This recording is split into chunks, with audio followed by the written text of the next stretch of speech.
Hey, good evening, Midwest Survivor. Time for dinner chat. So first off, I want to say thank you to everybody that is clicking like, clicking the subscribe, click the thumbs up, click the bell. We need 38 more subscribers, and YouTube will unlock the live stream portion to where we can live stream dinner chat and breakfast bits full time. So be sure to click that bell, click subscribe, 38 more, and we will have some perks from YouTube. So tonight's dinner chat topic is finding confidence after years of criticism. So this is something that affects a lot of people, and probably a lot more than what people realize or understand. Criticism is part of life. We all receive feedback, whether it's from boss, from coworkers, from friends, from family, from whomever, from time to time. And healthy, non-judgmental, non-hateful, vindictive criticism is a healthy thing. It teaches us how to learn, how to grow, how to stretch, how to expand our horizons. But that is not what I'm going to talk about tonight. We're talking about constant negative, bombarding, destructive criticism. Criticism that chips away at your confidence, your identity. It chips away at it's the kind that chips away at who you are. It's the kind that causes you to apologize for things that are not your fault. It's the kind that makes you accept responsibility for things that you are completely unresponsible for. It's the kind that convinces you that nothing you do is right, nothing you do is ever good enough, that you're always striving and achieving for a goalpost that keeps getting moved further and further and further out of your reach. And whether that criticism comes from parents, from a spouse, from church leaders, from a boss, or even if it comes from your own inner person, the effects will last for years. And the kind of criticism that is very destructive. It's destructive to your emotional psyche. It's destructive to your mental psyche. It's destructive to your personality. So here's the positive spin to this. Confidence can be rebuilt. Your brain can be rewired. Your perceptions can be changed. So how can constant criticism change you? When someone is constantly bringing up how you're doing something wrong, where you're going wrong, how you're doing it wrong, every flaw, every mistake, your brain begins to expect criticism from everyone and anyone, even if there is none. And if there is no criticism, you will manufacture it yourself. I've seen it done. You will begin to second guess yourself. If you do something like paint a wall, you'll see every mistake, every flaw, every mess up. You replay conversations years and months and days after they have ended on where something went wrong or how you could have done something better. You will hesitate before speaking. If you know something and you believe something, you will hesitate before you start speaking out. Even if you're confident, and even if you have the answer, and even if you know what needs to be done, you will hesitate before speaking. You will ask reassurance over and over from coworkers and friends and even random strangers. Hey, am I doing this right? Are you satisfied with this? That constant reassurance over and over again is a sign of shaken confidence and shaken stability. Eventually, the critical voice around you becomes the critical voice inside you. One day you'll realize that the person criticizing you most isn't even the person that hurt you or damaged you or broke you. In reality, the person that criticizes you the most is you.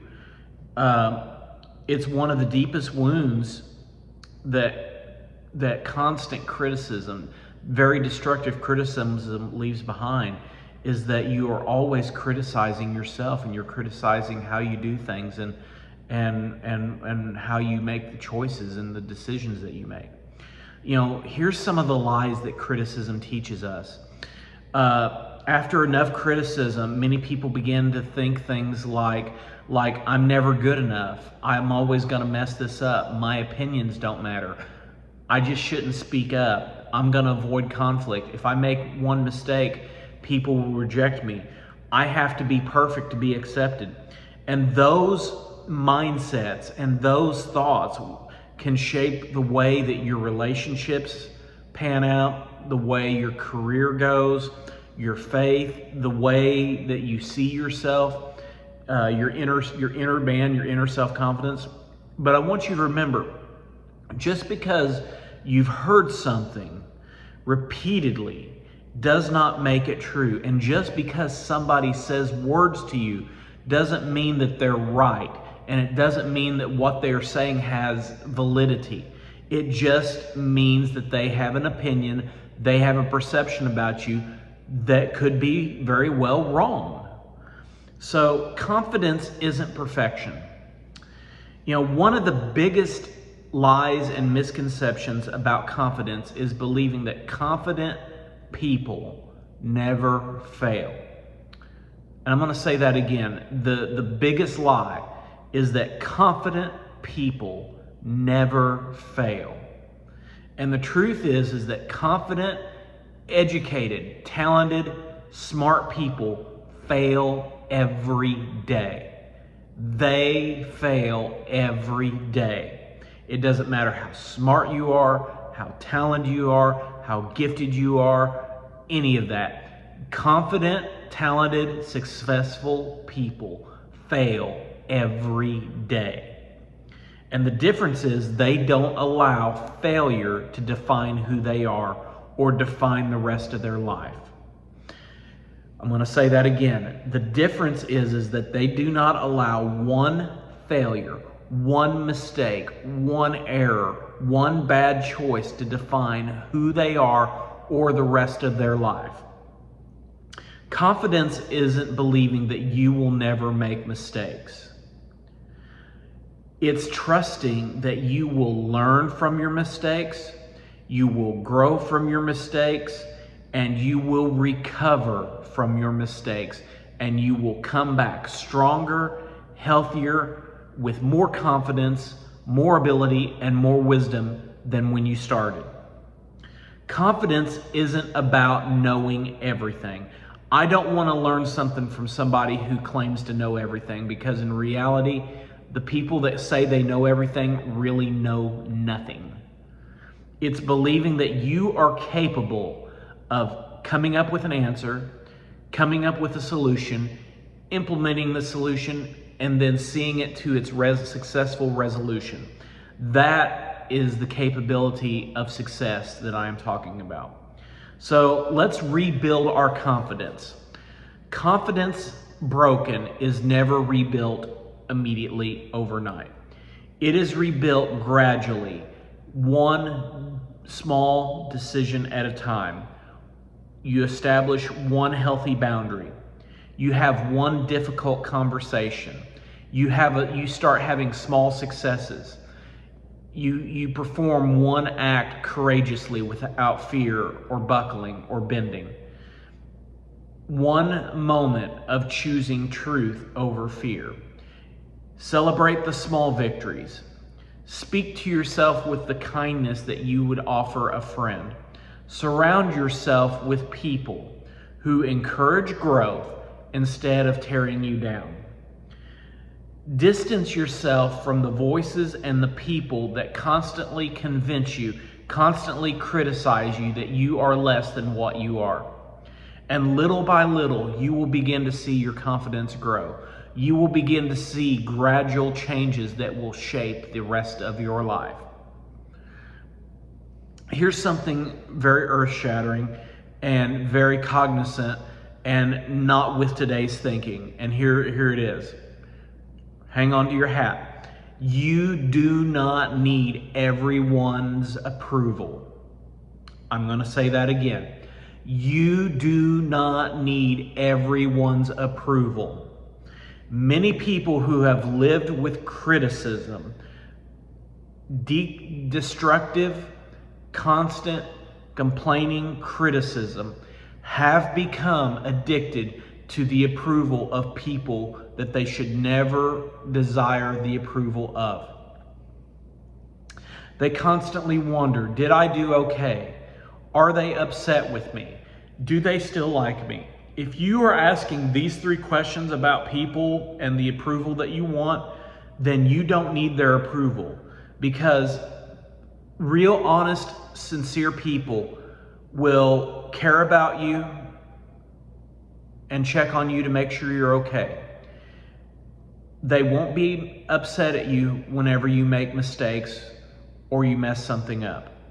And they will always like you, love you, care about you, and want the best for you, even when you fall and make mistakes. The simple reality truth is, you are worth more, and you cannot depend on other people's opinions or other people's values or other people's perceptions of you. If your confidence is built entirely on approval, it's going to rise and it's going to fall with the ever-changing tides of other people's moods, feelings, opinions, and emotions. Real confidence comes from knowing who you are, what you believe, what you can do, and seeing all 3 of those things completely through to their successful execution. You don't need everyone to agree with you. You don't need everyone to like you. You don't need the approval of outside people who have never been where you are, walked in your skin, lived in your shoes. Here's something else to learn. Speak to yourself differently.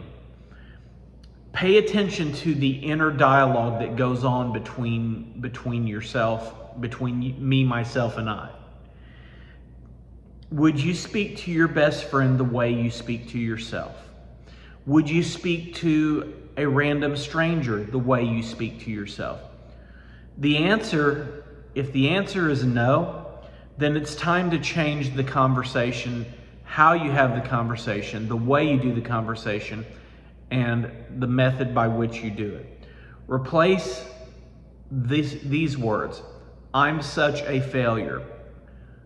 Replace it with this, I'm still learning. There's more that I am capable of. Here's how I'm going to change. Here's what I'm going to change. This is not where I want to be.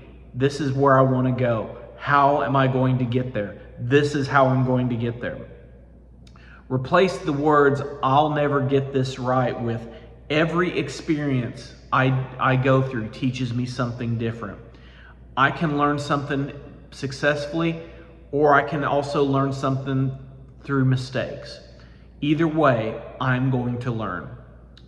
The words you speak to yourself matters. They strengthen your confidence, or they can weaken, destroy it, and cause it never to rise again. Choose words, mindsets, and principles that will help you grow and help you become the stronger, healthier person that you need to be. So, if you have spent years believing criticism, constant criticism, I want you to open your ears, open your mind, and pay attention right now for this last little bit.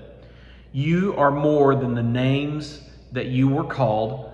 You are more than just the failures, the mistakes, the bad choices.